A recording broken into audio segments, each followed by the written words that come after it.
So I just doubled RAM in my Mac from 16GB to 32GB, and that too for free. Now I had doubts that it would not work. It looked like a joke at first, to be honest, but then I figured out how it actually works, and let me tell you, it's super interesting. So first, let me show you how I actually doubled the RAM. So first of all, open the browser and search for download more RAM. The website that shows up first is the one. Now click on that, wait for it to load properly. Once it loads up, do not click this download button yet. We need to scroll down a bit until these options show up. Here are the options to select the amount of RAM we need. And at this point, people make a very obvious mistake. They go for the maximum amount of RAM. That is wrong, mainly for two reasons. First is just stop being greedy. You don't need a terabyte of RAM. Second, and the main reason being the system that you are using. A mid-range budget computer that has 16GB of RAM won't be able to handle a whole new terabyte of RAM. It's common sense. More RAM isn't always better. The computers that have hundreds of gigabytes of RAM are built to handle that. Their CPU, motherboard, power supply, cooling, everything is made to handle that kind of RAM. And also, the more the amount of RAM, the slower it runs. The CL timings that you see here are kinda related to the amount of RAM. The lower the timing, the better our RAM is going to perform. Right now, I have CL18 RAM in my PC. I can try to get this number to CL16, but it can make my PC unstable, and that is not a good thing. Now additionally, the type of RAM also matters. Here you can see DDR5, DDR6, DDR7 and so on. This is the data rate of the RAM.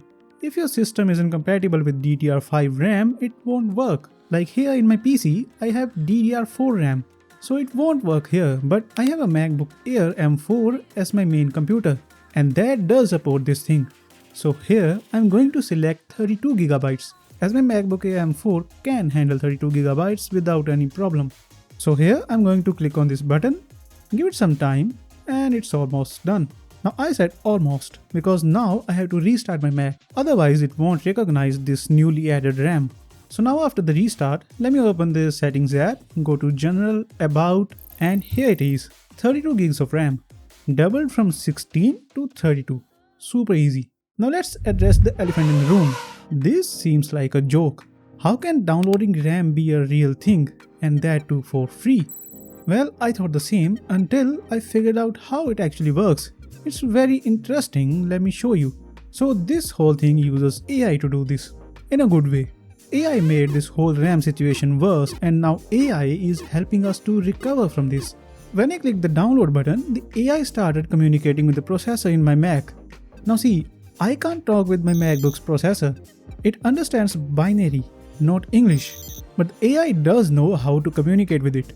And in that communication file is the code that makes the processor believe that it has more RAM, and in this case 32 gigs. It tricks the processor to believe in something that doesn't exist. So it's like us, humans. We are told that something can't be done until someone does that. Same concept goes here. Make the processor believe that you have more. You have enough. You can run tasks that need 32 gigs of RAM. There's no one stopping you. And boom, it's done. Now share this video to help others. A like and subscribe would be very helpful, as it will make me believe that I can do it too.